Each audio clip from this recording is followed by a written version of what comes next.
आज मखसूस नशिस्तों वाले केस का तफसीली फ़ैसला आ गया। फ़ैसले में इलेक्शन कमीशन के किरदार के ऊपर और जो इख्तलाफी नोट आया था दो जज साहिबान की जानिब से, उसके ऊपर भी काफ़ी कुछ लिखा गया है। अगर आप इलेक्शन कमीशन के किरदार को देखें तो तफसीली फ़ैसले में लिखा गया है कि वो जो बुनियादी किरदार था उसका, जो उन्होंने इलेक्शंस करवाने थे, वो जो ज़िम्मेदारी थी उसकी, उस ज़िम्मेदारी में वो नाकाम रहे। और उसके साथ साथ फ़ैसले के अंदर ये भी लिखा है कि इलेक्शन कमीशन बुनियादी फरीक मुखालिफ के तौर पर केस लड़ता रहा, यानी वो एक तरह से पार्टी बना हुआ था। और इलेक्शन कमीशन का जो कंडक्ट रहा है वो हमारे सामने है। दो जो जज साहिबान थे उन्होंने जो इख्तलाफी नोट लिखा था, जिसमें जस्टिस नईम अख्तर अफ़गान और जस्टिस अमीनुद्दीन, उनके हवाले से तफसीली फ़ैसले में लिखा गया है कि उनका जो कंडक्ट है वो सुप्रीम कोर्ट के जज के किरदार के मुनाफी है।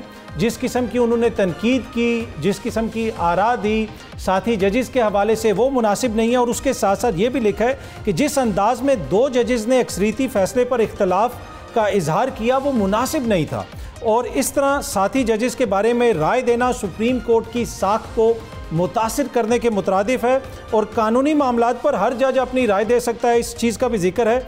लेकिन जिस अंदाज में दो जजेस ने अक्सरीती फ़ैसले को गलत कहा, ये निज़ाम इंसाफ में खलल डालने के मुतरादिफ है।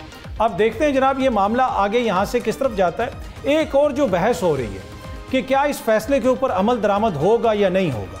अगर इस मुल्क को हमने आइन और कानून के मुताबिक चलाना है फिर तो दो ही रास्ते हैं कि या तो इस फैसले के खिलाफ एक रिव्यू पटिशन आ जाए और इसी बेंच के सामने आए और ये बेंच उसको मुअत्तल कर दे अपने फैसले को, या फिर दूसरा रास्ता ये है कि इस मुल्क में ऐलान कर दिया जाए कि अब आइन और कानून मुअत्तल हो चुका है। उसके अलावा तीसरा कोई रास्ता नहीं है। और ये वो रास्ता है जो हमारे हर दिल अजीज़ कायद मियाँ नवाज शरीफ साहब ने इस कौम को बताया था कि ये नहीं हो सकता कि सुप्रीम कोर्ट फैसला दे दे और उस फैसले के ऊपर अमल दरामद ना हो। मेरे ख्याल में शायद ही पाकिस्तान में कोई ऐसा शख्स हो जो मियाँ साहब की इस राय से इख्तलाफ करे। अगर हमने इसको इंसानों की बस्ती रखना है तो फिर हमें आइन और कानून के मुताबिक चलना पड़ेगा। हो सकता है इस फैसले से मैं खुश ना हूँ, हो सकता है कोई और खुश हो, लेकिन बेसिक चीज़ ये है कि जब मुल्क की सबसे बड़ी अदालत एक फ़ैसला दे देती है तो आपको उसके ऊपर अमल दरामद करना पड़ता है। चार्टर ऑफ डेमोक्रेसी भी यहाँ पे आजकल उसका भी जिक्र बार बार हो रहा है। बिलावल साहब क्या कहते हैं चार्टर ऑफ डेमोक्रेसी के हवाले से, मैं चाहता हूँ कि ज़रा आप सुने कि चार्टर ऑफ डेमोक्रेसी को कितना ज़्यादा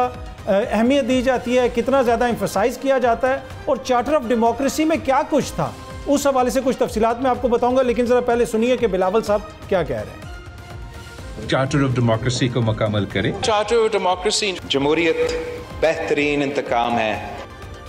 जी, ये चार्टर ऑफ डेमोक्रेसी ये बार बार इसका जिक्र तो करते हैं और ये भी कहते हैं कि जमहूरियत बेहतरीन इंतकाम है, लेकिन लगता ऐसे है कि इस वक्त ये जो जमहूरियत है, जो बिलावल साहब की जमहूरियत है, वो जमहूरियत से ही इंतकाम ले रही है। अगर आप चार्टर ऑफ डेमोक्रेसी की तफसील देखें, ये मेरे पास पूरा चार्टर ऑफ डेमोक्रेसी मिसाके जमहूरियत पड़ा हुआ है। इसके अंदर लिखा हुआ है कि जो निगरान हुकूमत होगी वो न्यूट्रल होगी, आज़ादाना वो इंतखाबात करवाएंगे और सबसे इंपॉर्टेंट चीज़, जो निगरान लोग आएंगे जो हुकूमत में होंगे उनका कोई रिश्तेदार भी इलेक्शन में हिस्सा नहीं ले सकेगा।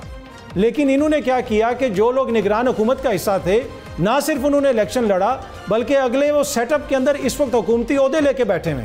सरफराज बुगटी साहब आपके वज़ीर दाखिला थे निगरान, वो इस वक्त वज़ीर आला बने हुए। जो आपके वज़ीर आला पंजाब थे निगरान, वो सेनेटर भी बन गए, वज़ीर दाखिला भी बन गए, चेयरमैन PCB भी बन गए। उसके साथ साथ जो एक और शिक थी अदालतों के हवाले से कि मुल्क में जितनी भी स्पेशल या खुसूसी अदालतें हैं, चाहे वो नैब कोर्ट्स हो जाएँ, दहशतगर्दी की अदालतें हो जाएँ, उनको ख़त्म किया जाएगा।